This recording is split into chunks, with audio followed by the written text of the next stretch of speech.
Hi, everyone. This is Dr. Anvar. We will begin shortly. Thank you to everyone who is attending.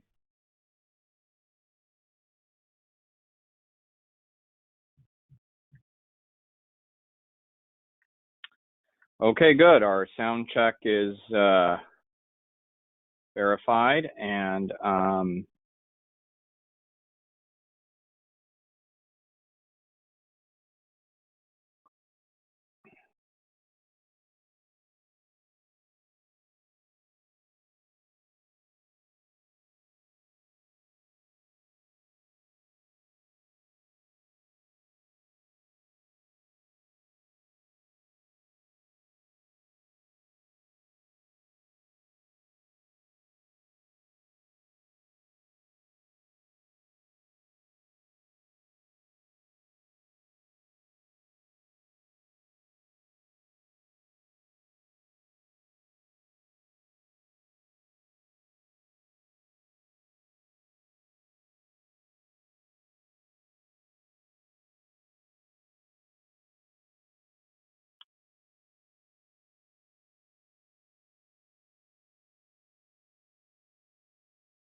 okay.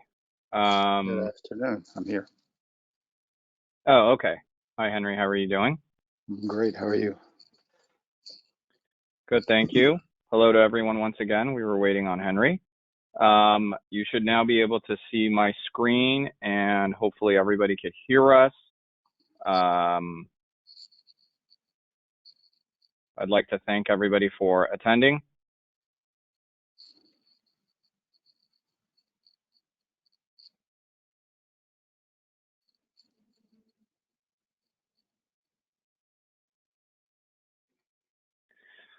Okay, so let's go ahead and begin. I'm going to be starting the presentation, and then Henry will be taking over. Today, we're going to be talking about coronavirus, some more Audio is coronavirus. messed up. Mine is? My audio is, Henry? Hello?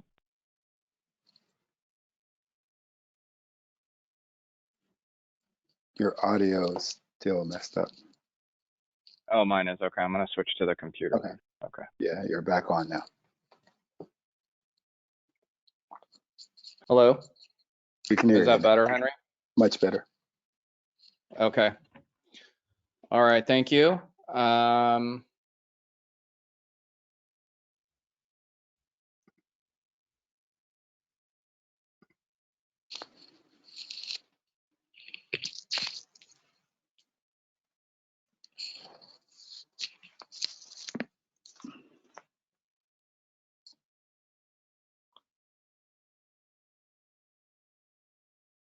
Hello? We can't hear you. Yeah, hi. I'm here. Okay. Haven't started yet. Oh, okay. Okay, I was trying to see if the webcam works, but I can't seem to get that working. So let's go ahead and start. Okay, thanks everybody. Today is April 15th, 2020. We continue our coronavirus education on COVID-19 or SARS-CoV-2, especially with how we handle the situation in skilled nursing facilities. And once again, before I begin, I'd like to thank everybody who is out there taking care of patients, from all of the wonderful nurses we work with. I want to thank you for everything you do for the patients, to the CNAs, to all of the wonderful administrators, janitorial staff, delivery people, food service people, all the support staff that make things run so that we can get to taking care of patients, and finally all the doctors, but not only in our own group, who are out there seeing patients and doing a fantastic job, but also all the other physicians out there who are taking care of patients, medical directors, and everybody else we work with. So thank you to all of you. So if we look at the curve today for the coronavirus as it stands, we could see that the number of cases is looking to be not going up. And actually, it seems to be trending down a little bit, which is good news overall. This is something that we want. We want there to be less cases, obviously, on a daily basis, and that has been largely due to the fact that people have not been leaving the house, so that the virus cannot be infecting from one person to another. So the social distancing and the isolation measures have been working so far, and we see what we call the flattening of the curve, and hopefully we want to see this curve coming down. And the number one thing is that we want to stay ahead of the curve, and identify cases early now. So as this curve starts coming down, one of the caveats is what's going to happen in a nursing facility. As patients are in nursing facilities, they're in close quarters, and the disease spreads very rapidly. We'll go into how it does that, and we need to still be vigilant, even though cases are going down. But it is good news overall. Now, a lot of the cases are actually, about 10% of the cases are from individuals working in healthcare, because most of the tests are being performed on healthcare workers to see whether or not they can continue their work. So it's very important for healthcare workers to stay very vigilant with doing this. Now, we are used to this, especially in wound care. We're used to being exposed to C. diff when we go into the patient's rooms. We're used to being exposed to MRSA. We're used to being exposed to all these weird organisms that are multi-drug resistance, VRE, E. coli, vancomycin resistant E. coli, and all of these super bugs. So we're used to this as healthcare workers, and sometimes we can downplay the severity, or we can upplay the severity of a illness. But how is the coronavirus, how is this different than all of these other bugs or viruses or things that we see? Well, first of all, the other organisms which I mentioned are bacteria, and this is a virus. So it spreads a little bit differently, and it's highly infectious, so we have to stay on top of it. So some of the questions that people might have is, should I worry? And I get this a lot, people asking me, should I be worried? And they're asking us as a physician. So, I mean, yes, it's normal to be worried about this, but I wouldn't over worry or have a lot of anxiety about the disease, because when you worry and have anxiety, you are activating your immune system and your body, and you won't be able to fight an infection and stay healthy if you're overly worried or anxious. So it's very important to try to stay calm, look at things in a rational way. Especially in healthcare right now, we have a lot of worry because of shortage of certain supplies that may be out there, but we still have to take care of patients, and we have to balance everything that's available out there. A lot of people have said they have probably already had it. They had some kind of symptoms a month ago or whatever, and it passed by, so they feel fine. And a lot of people have said that to me, but we don't have the testing yet to know if you have had it in the past. But yeah, it is possible that a lot of people have already had it, and that doesn't mean that you're completely immune, because we don't really understand this disease. So you still have to be very careful. I think there's another school of thought is like, well, there's nothing we can do. Everybody's going to get this at one point or another, which is somewhat true, because until there's a vaccine, the virus is going to be around. But the reason why we are taking all these steps is that if everybody gets it at once, everybody will be at the hospital, and we won't be able to take care of everyone. And if, especially in a nursing facility, if all the patients get it at once, then we're seeing in those cases that a lot of patients can unfortunately lose their life, and we don't want that to happen. So there's both a great deal of fear, but also a great deal of hope, and there is denial versus acceptance. And some people might say, well, there's nothing I can do, so I'm not going to worry about it. And some people, have accepted it, and we here, we just want to, at Skilled Physicians Group, Skilled Wound Care, we just want to stay ahead of the virus. So everything we want to do is to stay one step ahead of this virus from getting ahead of us. And being one step ahead of it means that we have to be smart about the way we do things and how we take care of patients. So we all know the story. The bat gave it to a pangolin, and the pangolin gave it to a human. And this is called a spillover event, where animals give humans a disease. This is the prevailing theory at the present time. I'll go over why people think that. And basically, they've analyzed the genome of this virus, and it most likely looks like that of a bat. And that's how that began. But we do know one thing about this virus is that it binds at the ACE2 receptor site on the alveoli. And because of where it binds, it resembles a novel virus found in pangolins. So, and that's a strange looking animal that you could see here in this picture. That's a scaly anteater. So it's not exactly clear how the virus got to humans, but it's here now, and it has spread. And the key thing to understand is that it binds to the ACE2 receptor, which is going to be very important for a lot of the vaccines and the treatments that are out there. And the COVID-19, if you look at it, it has spikes coming out of it, and those are actually proteins, and they have unique adaptations that bind to the ACE2 receptor of the Your cells in the audio is messed patient's up. lungs. It's still messed up, Henry? Yeah, your audio was going in and out.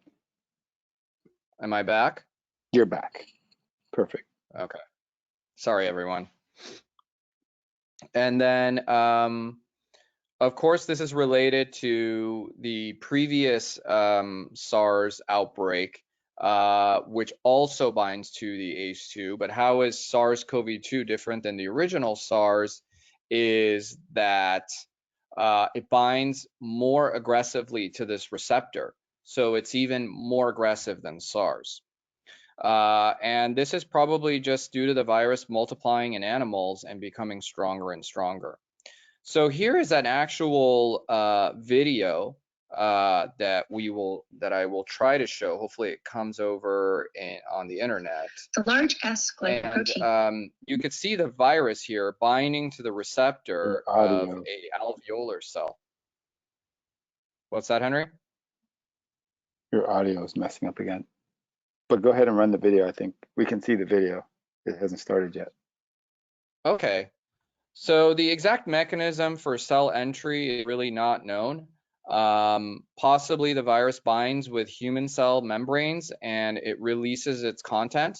And so it gets inside of the cell and it begins to replicate, and the virus has what's known as RNA as its replicating system, and it uses our cells to be able to replicate and to infect. And then as it replicates inside the cell, it bursts the cell and it moves on into the bloodstream and it infects other cells. So, and here you could see how it breaks down cells. So this is basically the mechanism of this virus, of its action. It's really unclear exactly how it does this, but this is part of it. So as we know, the virus has transmission as people cough or touch surfaces, and then others who touch those surfaces will either get it in the air or they will get it off of surfaces. And so there's a lot of individuals who may have the virus who are asymptomatic individuals who are spreading the virus. And this is one of the reasons why we have had to have social distancing or a shutdown, is we don't know who is actually a spreader of the virus. Now, the greatest danger and the reason why we're seeing so many patients go to the hospital and have severe... how does it sound, Henry? I think you sound. Go ahead. Are you sure it's not on your side? Yeah. No. You're. Okay. It might have been because of the video.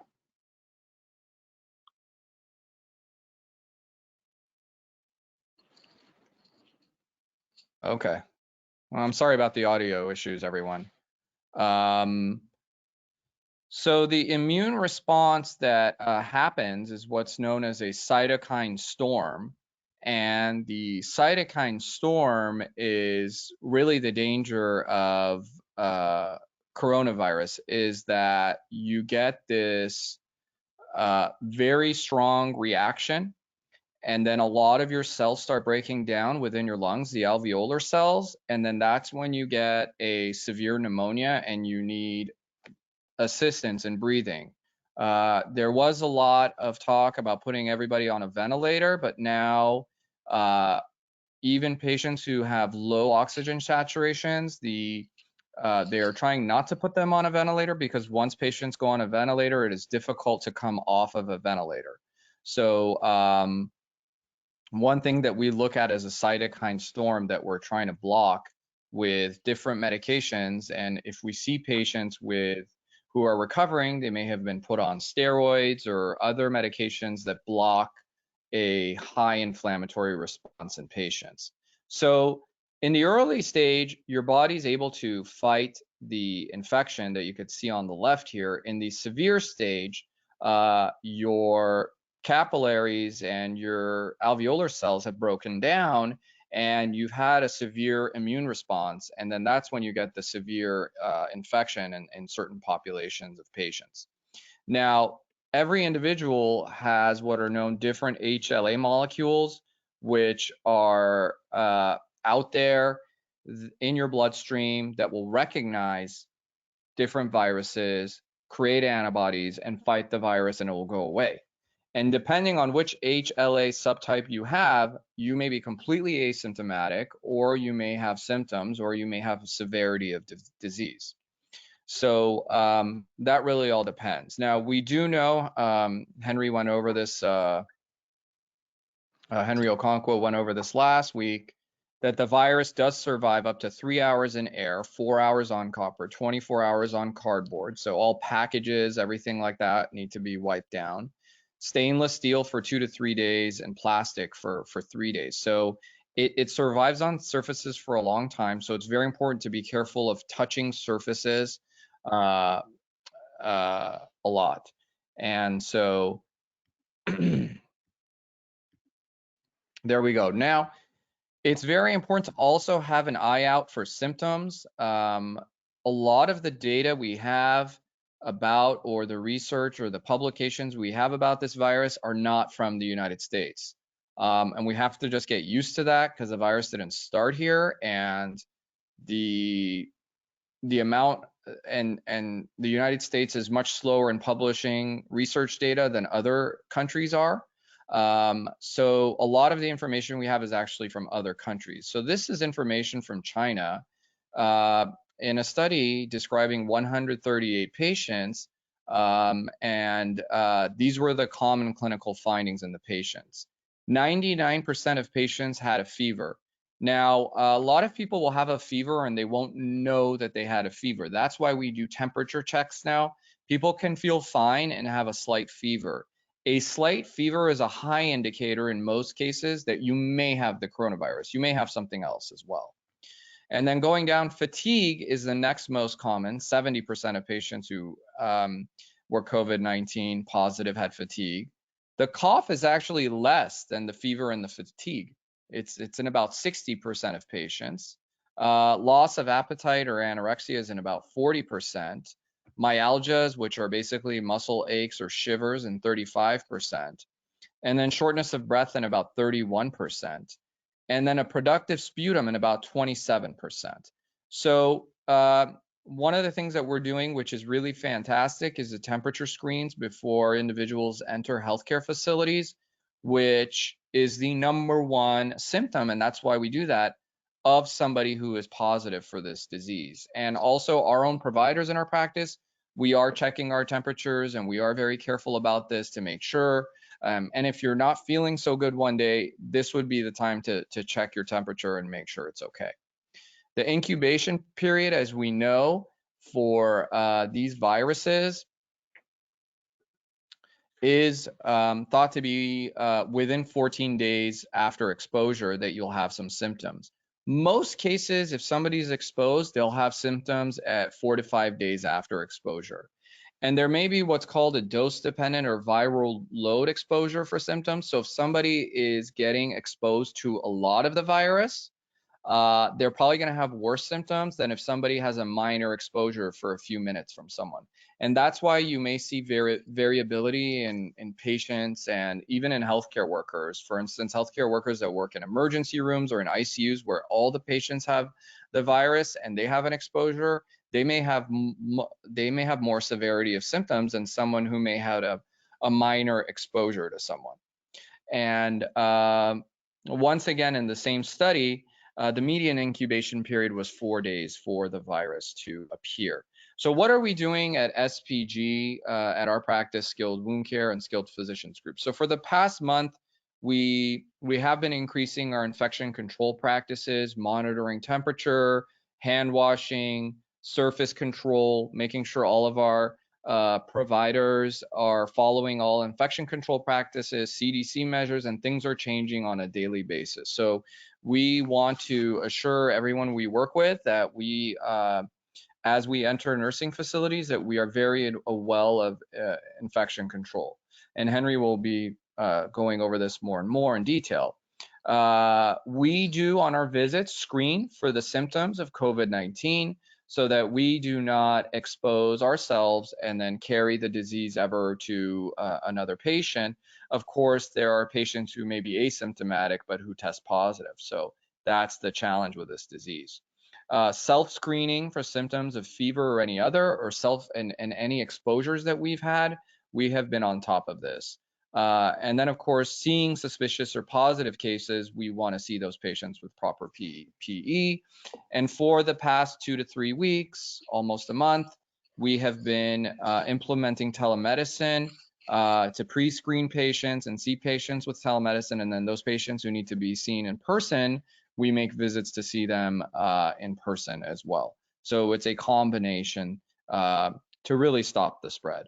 The variety of symptoms, some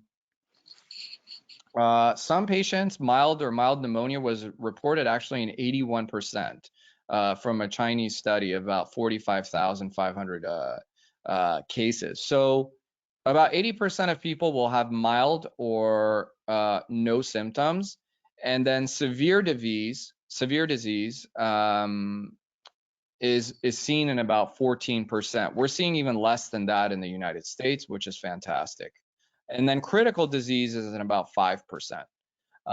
So just thinking overall, 80% of people will have mild or no disease. They might not even know they had it.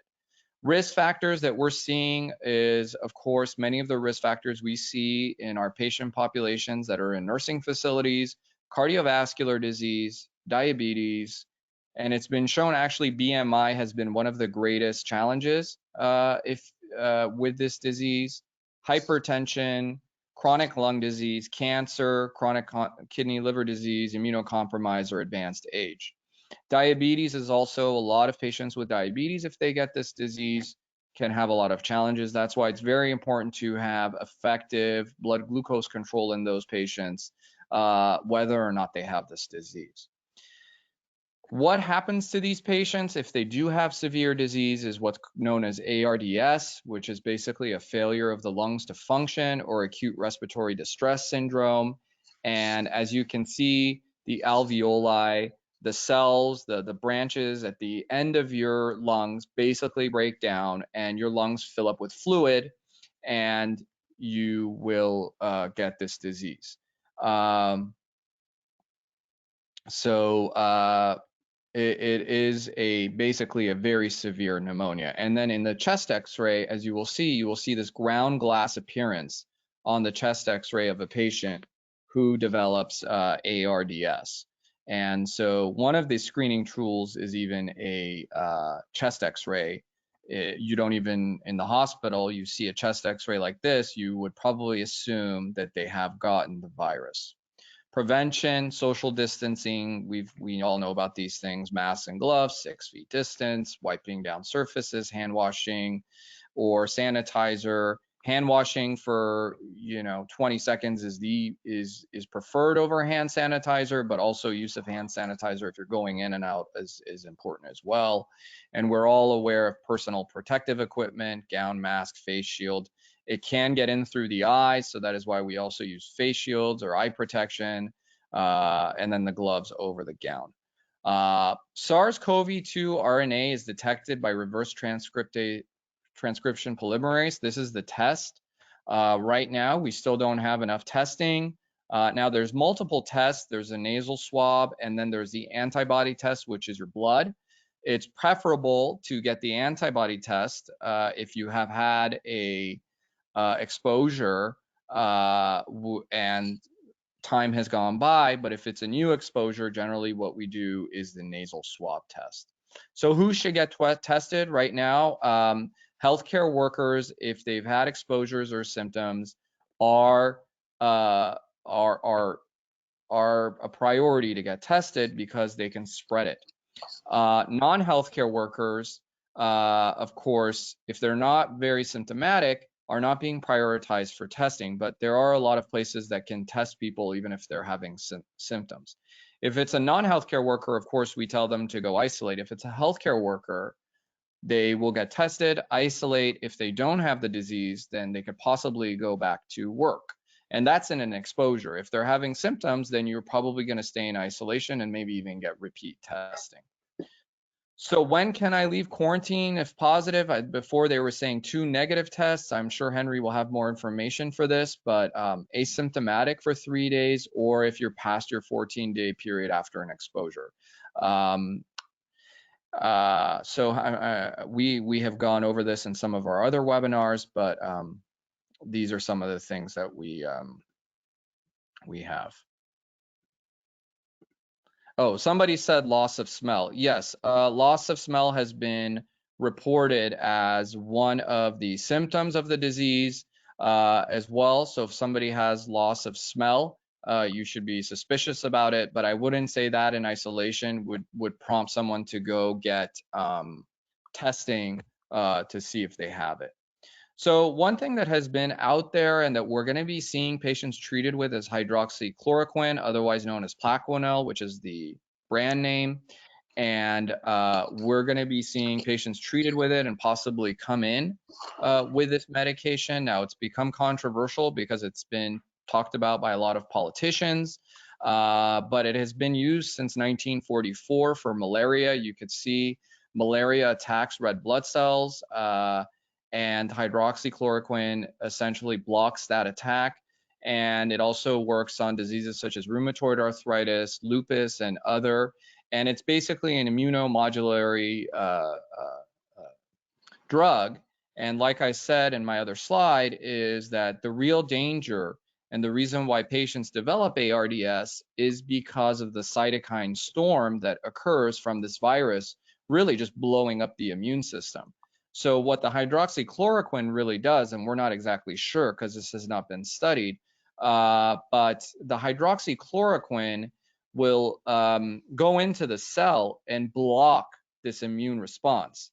And it's actually weakly alkaline when dissolved in water, and this alkalinity will work to block some of the viral action which needs it.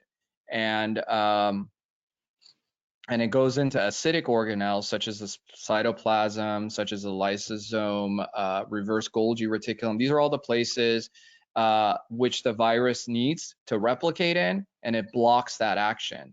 And therefore, it interferes with DNA replication, which also can cause problems for patients as well. So it's not just a good thing that it blocks the virus, but it can also block a lot of things for patients as well. So it has an inhibitory effect on viral infections, inhibits viral gene expression, and it can inhibit the, it has been shown to work on the lungs for avian influenza and reduce the damage of alveolar epithelium. We've also used it for patients who have the Zika virus. So it's been used in Zika, it's been used in Ebola. So it has been used before. Now, of course, the gold standard is a double-blind randomized controlled trial to prove that this is an effective treatment. We have not done that yet, but we really don't have time to do this kind of trial. We are doing them, but we don't have the results yet. So what we really have are controlled trials for this, and it was done by a group in France at the Mediterranean Infection University in Marseille, and they did basically an open label, non-randomized clinical trial where they knew that which patients they were giving the drug to and not giving it to. And they studied patients who got the drug and didn't. And there's a lot of contraindications. So this isn't something that you can immediately give to a patient, but if a patient comes in with symptoms, they will be screened to see if they can get this. And right now that's even happening in the emergency room. They're getting an EKG. Basically, the biggest risk of this drug is patients can get what's known as QT prolongation. And then if they have any cardiovascular disease, patients can have heart attacks, which is very dangerous, or they can have arrhythmias. So it also can have effects on the eye, induce retinopathy. Patients also need to be screened for G6PD deficiency. But overall, I mean, if somebody takes a trip to Africa, they will be prescribed this drug for malaria prophylaxis, and they will probably have some of this screening. If patients are breastfeeding and pregnant, they should not be getting this drug, or it hasn't been given. And there's many side effects. If anybody has taken this or knows somebody who's taken this, you get very nauseous, vomiting, just feeling kind of funny. So for a lot of people, they don't know if it's the drug or the coronavirus when they're taking it. Also, this drug is given with a Z-Pak and also should be given with zinc. That's what we are hearing, but this is anecdotal. But if people are treating the patient, this is generally the combination of drugs that are be giving. In this study, they gave the 200 milligrams 3 times per day for 10 days. I think the protocol has changed to either 200 milligrams twice a day or 400 milligram once a day. Children are not getting this drug because they obviously have mild symptoms. And then in this study, any patients who received the treatment were considered controls. So they went ahead and studied these patients, and 70% of those patients who were treated with this drug were cured, compared to 12.5% in the control group at day 6. So they tested the patients at day 6 after they gave the drug, and 70% of the patients did not have the virus. As of recently, a new update has come from the same group with 1,061 patients who tested positive and were treated for at least 3 days with the hydrochloroquine and azithromycin. And a good clinical outcome or virological cure was obtained in 973 patients within 10 days. So 91.7% of patients were actually didn't have virus in their blood. A poor outcome in 4.3%. 10 went to the ICU, 5 died, and 31 required 10 days of hospitalization or more. And so now the group there has recommended to start this immediately. So this is a drug, if somebody is not having significant symptoms, probably will not be given. But if somebody is at risk, we may see this drug being used more commonly. We have to watch out for cardiac side effects. We have to watch out for a lot of side effects. Healthy individuals probably don't need this if they are infected with COVID-19, but we may see this more and more coming in the days ahead, as we see that there is a greater spread of this disease, and possibly in nursing facilities. And so this is a treatment. It's not gold standard proven, but this is something that we are using. And I want to thank everybody for attending, and I want to now give it over to Henry here to start his presentation. Somebody is asking me, I have a question. There was an article yesterday that said we are in quarantine until we have a vaccine. Is this accurate? Well, that's a very good question. And I think everybody has this kind of worry that we're in quarantine until there is a vaccine. Things cannot go to 100% normal, obviously, without a vaccine. But if there is ample testing available of any kind. And if anyone does get the disease, it could be traced back to all the people they encountered with, and the local health officials can do what's called contact tracing. Then then we don't need to be in quarantine and we can open back up. Now each state is different. Some states, and it also depends on how many people have it. And right now what they're going to be doing is testing just random groups of people to see how many people actually have this disease out there. Because if there's a certain number of people who've had it and have overcome it, then it makes the risks less. So we don't know that yet, but I think hopefully we can have a vaccine within a year. But I don't think things are going to go back to 100% normal. Yes, of course, until there's a vaccine. There's probably going to be some combination of isolation.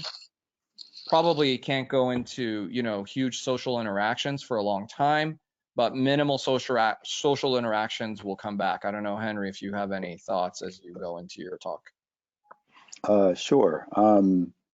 I think what I've been reading is that the sort of the integration back into what will be our new normal, at least for the short term, will be some combination of social distancing with mask use, where we're all using some sort of mask protection to reduce the chances of contamination or acute infection.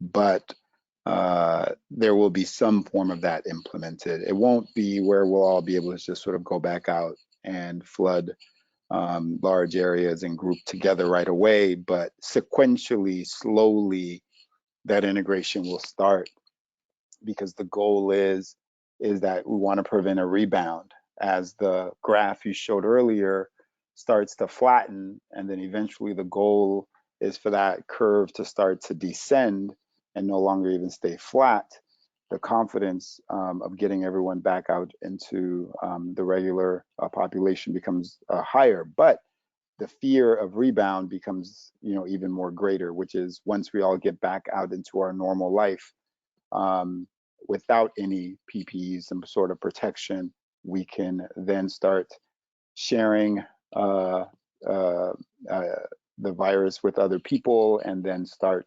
reinfecting people. We're not reinfecting, but infecting people who were never infected before, rather, and then causing this rebound effect where we'll suddenly have this quick surge of sudden positive cases. So I do expect that we will be going back into some form of normal population soon, but it will be with mask and modifications such as that when we go out to restaurants and we go out to public arenas, just as they do now with the grocery stores. So thank you very much, Dr. Anvar, for the insightful presentation. I know our time is short. I'm going to do my best to power through my presentation. There will be a part 3 to it, so whatever we don't finish, I'll make sure that we get into for the next presentation. I actually even augmented it a little bit as Dr. Anvar was talking, just to sort of save a little bit more time. Let me get into where I can share. And Henry, we're going to have this recorded and posted on YouTube, like we had our first one. So anybody will be able to see this recording over again if you have to leave the meeting. And so Henry, I think you can take your time, and we might break these out, take this presentation and break it out on YouTube for people so that they can kind of watch what they have most questions about. I think we have one other question about why are zithromax and zinc needed for treatment. From my understanding is that the zinc is needed for the hydroxychloroquine to get into the cells. It helps it get into the cells. This is completely, anecdotal. There isn't like a real scientific study on that, and it's just physicians saying that. And then zithromax has been shown to have some antiviral properties as well. So you're going to see a lot of Z-Pak out there. It has some type of antiviral property. I'm not exactly sure how it works, but that's pretty much it. And Henry, you can show your screen now, or I don't know if you need me to help you with that. Yeah, you're the master on it now, so you have to actually share. I tried to share it, but it's not allowing me.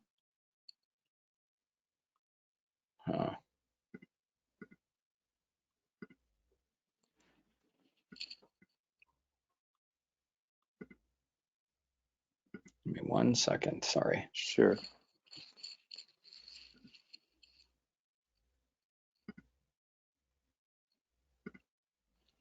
There we go. Okay, you should be there. Yep, there we go. Perfect. All right. Thank you guys for joining the webinar today. Thank you, Dr. Anvar, for the great intro and the great in-depth discussion on the disease, the pathophysiology of it, and some of the treatment options that are out there currently. I'm going to be talking about the infection control considerations and implementations. The first part of it, and we are going to do another part of this. So obviously, as everyone knows, this is an ongoing series.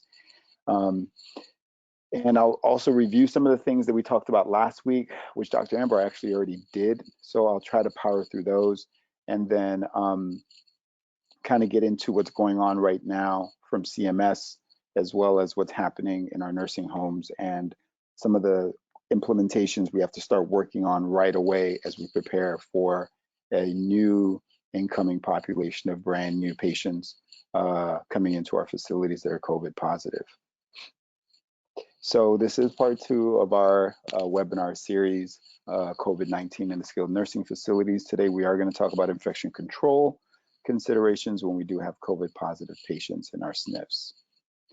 Thank you again for joining today's webinar.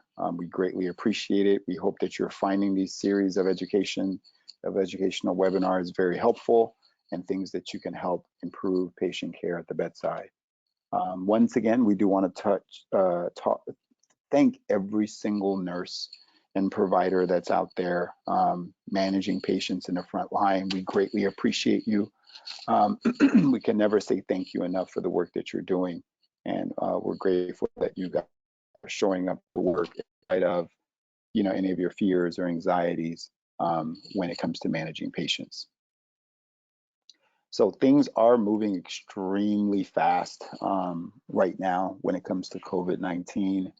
It kind of literally feels like it's a race against time. Sometimes it feels that way, or even a race against just information. Every single day we're being bombarded with brand new information and more information and more information and more information. And it kind of just feels like everything continues to change on a day-to-day basis, which can be extremely frustrating and even just fearful and nerve-wracking. So I do think as we get started, I do want to go over just a few things that we went over last time, just to sort of reinforce the basics, because I think it's always important, in spite of whatever we're getting out there, just always know you can, be very solid with what the facts and true information is. So that way you don't get too confused and you don't get misinformed. And then finally, we'll close out by going over the infection control integration in your facilities. And then our next presentation that we'll do next week, we'll get a little bit more into that as well. So scientists are out there researching as much as they can on COVID-19, and they're trying to give us as much knowledge and information as possible so we know how to manage our patients as we move forward in this really fast moving time in healthcare. Unfortunately, though, a lot of people are succumbing to this infection. A lot of people end up with SARS, with the severe respiratory distress syndrome version of it, and end up unfortunately dying. And so that's what makes this disease or this infection so dangerous, is that it's killing so many people. But because it's killing so many people, information can easily get a bit confusing. And it is important to remember that the version that we are all currently worried about now, and I wanted to clarify that, is the COVID-19. There are 7 different versions of the coronavirus that exist. I know I went over that last time, so I just thought it would be better I'd review it again because someone asked and that's that. The first 4 versions really generally cause the common cold. So you may see a patient that comes into your facility that's COVID positive, but you want to make sure it's not COVID-19, or if it is COVID-19, you know exactly what to do. Because we are still having patients who do come in with other versions of the COVID virus that just have mild symptoms to no symptoms and are not dangerous to the general population. So the general alpha and beta version of the coronavirus are not dangerous. But the last 3 versions are the versions that are dangerous. And of course, the one that we're most concerned about now is the SARS-CoV-2, or CoV-2 rather, otherwise known as the coronavirus 2019, which is the one that's obviously was discovered last year, and it's creating all of the pandemic that we have all over the world. But previously we had SARS-CoV-1 and then MERS, which was the Middle Eastern respiratory version of that infectious virus.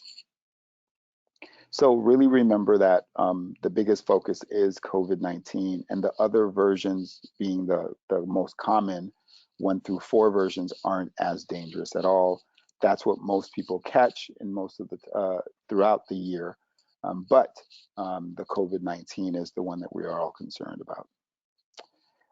So general recommendations always is to obviously wash your hands, maintain social distancing, and keep your distance from anyone who is knowingly COVID positive. And then of course, clean and disinfect the high touch areas, avoid traveling, and then of course, contact any healthcare provider if you know that you may be potentially infected. But as we know in healthcare, the biggest challenge, like I mentioned last time, is social distancing. Very, very difficult in our line of business because we have to get close to people to touch them.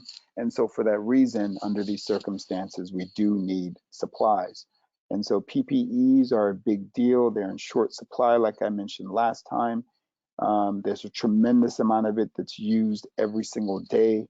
And unfortunately, and as you're hearing, the federal government does redirect PPEs to the hospitals first before they get to everyone else second. And so sometimes that could be a huge problem for us, especially in a skilled nursing facility, which I'll talk about a little bit later.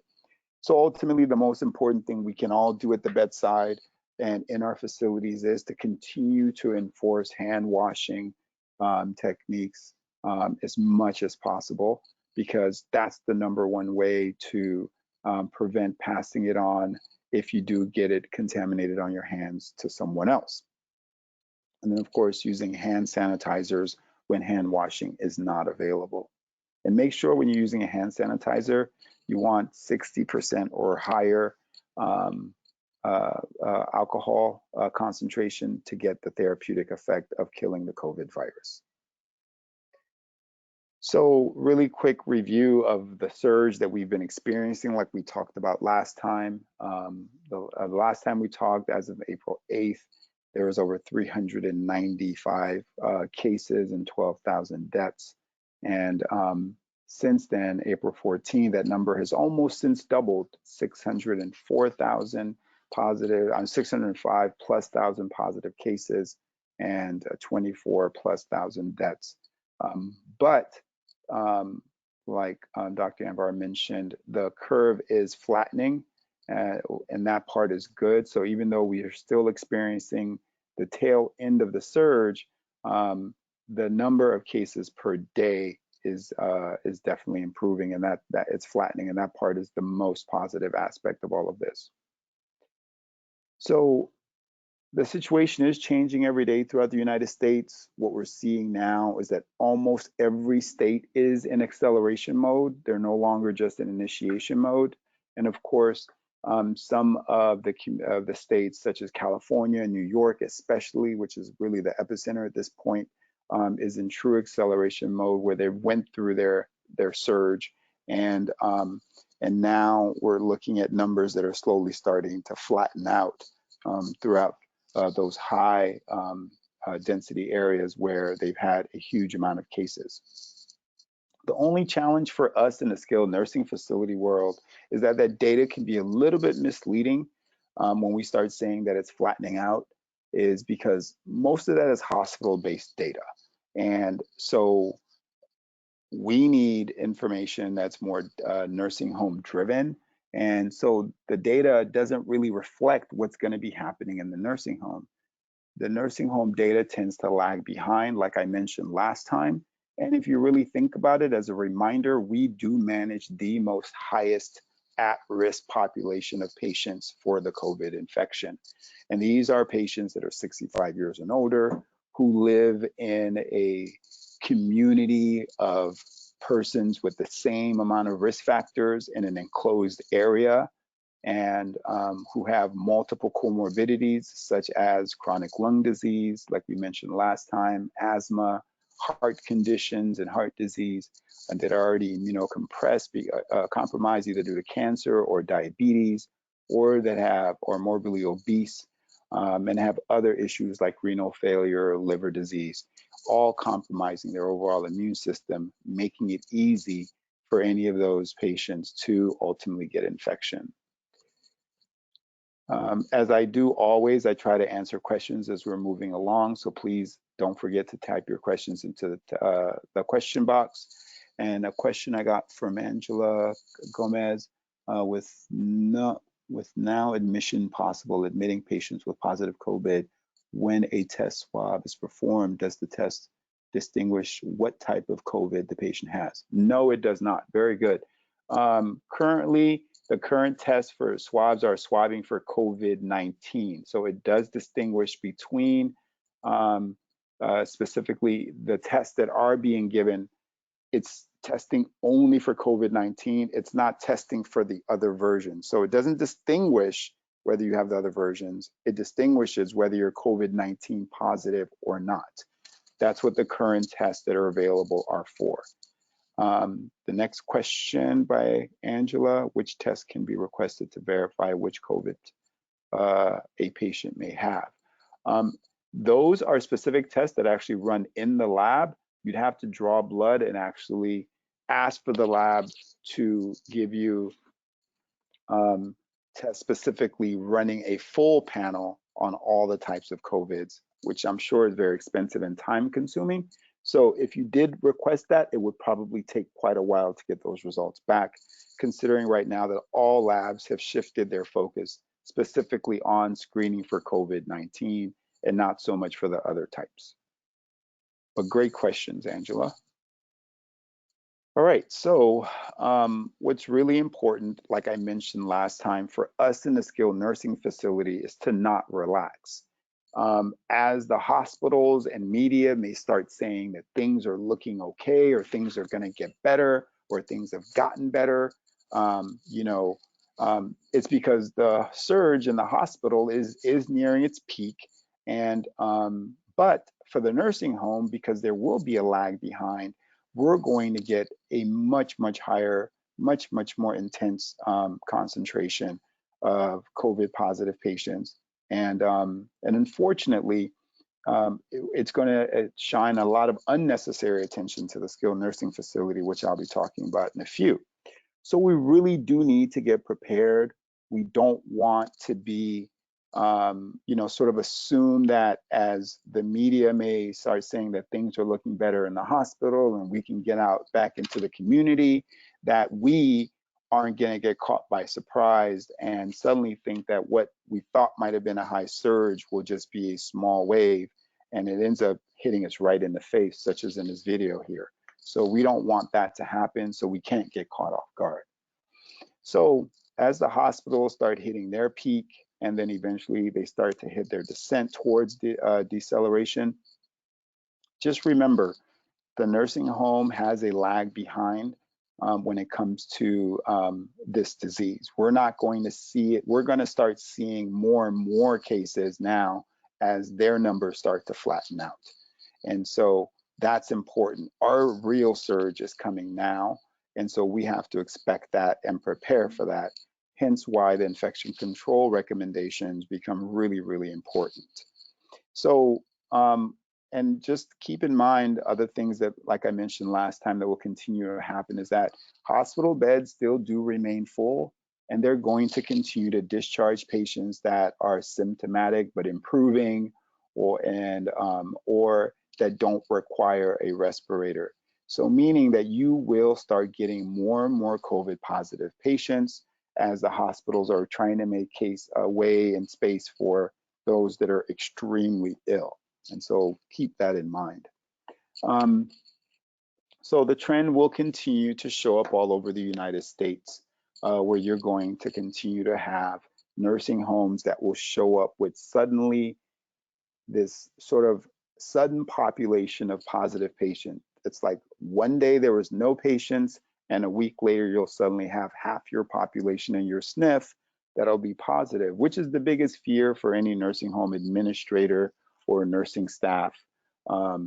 You know, everyone does not want their name to show up on the news or on a headline somewhere, and that's something I'll talk about as well at the end. So nursing homes, just bear in mind our accelerations have begun, and we have to start managing it. And a lot of that is going to be dictated by the fact that the hospitals will start discharging patients to the nursing homes. But you know, as that's happening, we've been running into a lot of different discussions in the space where patients are finding themselves caught between the hospital and the nursing homes, where nursing homes do not want to necessarily admit patients that are COVID positive.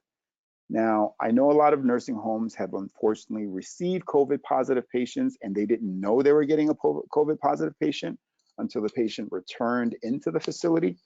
But that has since changed, and really what's going on now is that the hospitals will be admitting and knowingly sending you patients that are COVID positive. And the challenge is we have a lot of nursing home associations throughout the United States that's trying to fight this mandate. And the federal and local government has even gotten involved where they're mandating that we do have to take COVID positive patients. And so you can see this here in this headline where it reads the New York mandates nursing home take COVID-19 patients discharged from the hospitals. It's a big deal. The nursing homes don't want it, and because they're trying to protect their patient. And so from that article and a few others, it talks about how tensions are brewing really high in New York. And this is happening in other states, not just New York, where Governor Cuomo has said that they need at least 73,000 extra beds to be able to manage the last of their surge of COVID-19 positive patients. But throughout the state, there's only 53,000 hospital beds available. So if you do the math, they need another 20,000 beds, which they're looking to skilled nursing facilities to help assume that. And so, you know, the governor has since then said that no resident shall be denied readmission or admission into the nursing home solely based on a confirmed or even suspected COVID positive 19 classification. So this conflict and kind of started creating a back and forth between local nursing home administrative societies such as CAF or AMDA and the hospitals and the local government. And so as all of that continues to go back and forth, at the end of the day, it still comes back to patient care.